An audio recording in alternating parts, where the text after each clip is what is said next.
Hey y'all, Edward the Brick Building Texan here with another speed build for you. And today we're building set 75362, Ahsoka Tano's T-6 Jedi Shuttle from LEGO Star Wars. 599 pieces, 4 minifigures, including a really neat Sabine and Ahsoka minifigure. I'm looking forward to actually Professor Huyang myself personally. And you get the, Ahsoka's shuttle from the Ahsoka TV show, of course. And if you notice the sticker on this one, I did get this on a clearance. It would normally ring up for $80. I got it for $32 at my local Walmart, and I had to snatch this one up. I hadn't had plans to because it was such a high price point, because LEGO Star Wars is such a high price point anyway. However, this one was a bargain, and like I said, we get pretty cool minifigures and a unique starship. It's not just a gray starship like most Star Wars sets have been, but it's got a unique design. Let's take a look at the back of the box. And of course, you have different positions that you can put the shuttle in for play and display, of course. And yeah, this looks like, a fun build. So let's get to it.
Hey y'all, welcome back to my review of the Ahsoka Tano's T-6 Jedi Shuttle. Long title for a set if you ask me. Here is the finished build. Actually, I want to say this, the wings are very stable. I'm holding by the wings right now. It's not going anywhere. It's pretty well put together. Very sturdy. That being said, overall, it's a nice model. There's ups and downs, but I like the red color scheme. It sets off all that gray. So that's my pleasant report about this. It's not just another gray Star Wars starship. It does have all that red plate in there. So that is very nice to see. So there's only about like half a dozen sticker elements in this thing. And they're used very wisely right here on these big panels. One here, and there's a couple on some of the side panels, but you can't see those until you rotate it. Speaking of rotating it, you have to make sure the flaps are closed on the bottom before you do it. But it does spin 360 degrees. It does spin completely around.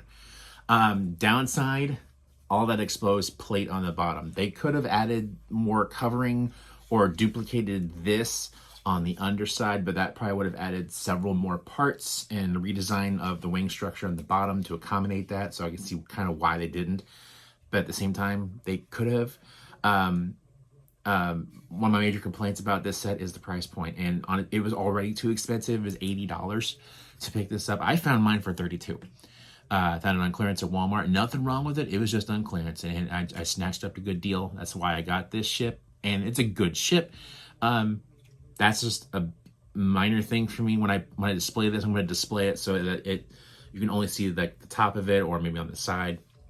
Might get a stand from like Brick Accessories or something like that to mount it on, so that way it can be posed like mid-flight and all that stuff. Printed windscreen on the cockpit, I do appreciate that. Cockpit does open up completely, room for a pilot. There are storage areas on the back. These flaps right here open. There's storage on this side and on that side as well. Engines are really cool. A little pop of blue in there instead of all that gray and red. Yeah, it does sit on a tabletop. There's a couple flaps on the bottom that extend out and give you a T shape for it to stand on. And once it's there, it's okay. It stays pretty well. I mean, I can't see it on my camera, but it's not going anywhere. It's sitting very still. Let's transition to the minifigures. Minifigure selection is a good one. We got Professor Huyang, the lightsaber guru droid that accompanies Ahsoka. Ahsoka herself with her white lightsaber blades. They're clear in this set. I love the printing on. She has side of arm printing, which is really nice on hers. We have Marak. I don't remember how to say his name. It's been a while since I've seen the Ahsoka show. One, like, was he as an Inquisitor or one of the brothers, like fifth brother, ninth brother. I forget which brother he is. If you know which one he is, put it in the comments, please. Double bladed lightsaber blade with that unique lightsaber hilt, that round one. Like that one a lot. Probably my favorite minifigure is Sabine. Sabine was one of my favorite characters in Rebels and Ahsoka. Purple hair, nice printing on her torso and the back of the torso. She comes with her green lightsaber. She also comes with her Mandalorian helmet and a couple of blasters for alternate dressing, or alternate minifigure accessories. Sorry, my brain kind of went blank there for a second. Yeah, really cool. I've never had a Sabine. I've done an Ahsoka before, but never had a Sabine. So that was pretty neat to have this in my collection. Overall, positive build experience. Like I said, the price point initially was too high, which is why I avoided this one when it first came out. I only picked it up because it went on clearance, and it's a good set on its own. I just don't think it was justified paying that high a price point for 600 parts. $80, 600 pieces, not a good price point. And that's generally my more recent opinion about Lego Star Wars. I can go on a whole video about that one. I'm not going to, but I could. It's just the price point is too high. I understand there's a license involved, but like it's ridiculously high for a licensed set. So I've been kind of disillusioned. This is actually the only Star Wars set I currently have in my backlog. I have nothing else in my backlog right now on Star Wars related, at least not now. I have plans to get one for Star Wars Day, but I haven't gotten it yet. But I just didn't want another gray starship, so that's why I've been kind of avoiding them. And how many X-Wings can you build? And how many AT-STs can you build? Where does it end? So that's why I've kind of drifted away from Star Wars a bit. As much as I love Star Wars, I'm a big Star Wars fan, but as far as Star Wars Lego, I'm getting a little bored of it, disillusioned with it, for the most part. Unless a build comes along that's really grabs my attention, I'm probably not going to pick it up too much. All right, I know it's kind of a depressing ending to my review, but overall, I will say the ship is good. The minifigure selection is pretty on point. I like that a lot. So overall, positive review.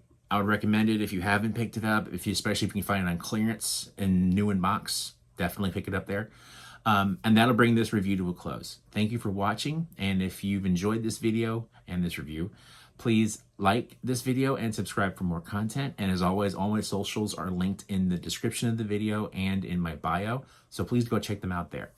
That'll do it for today, guys. Keep on building. Bye.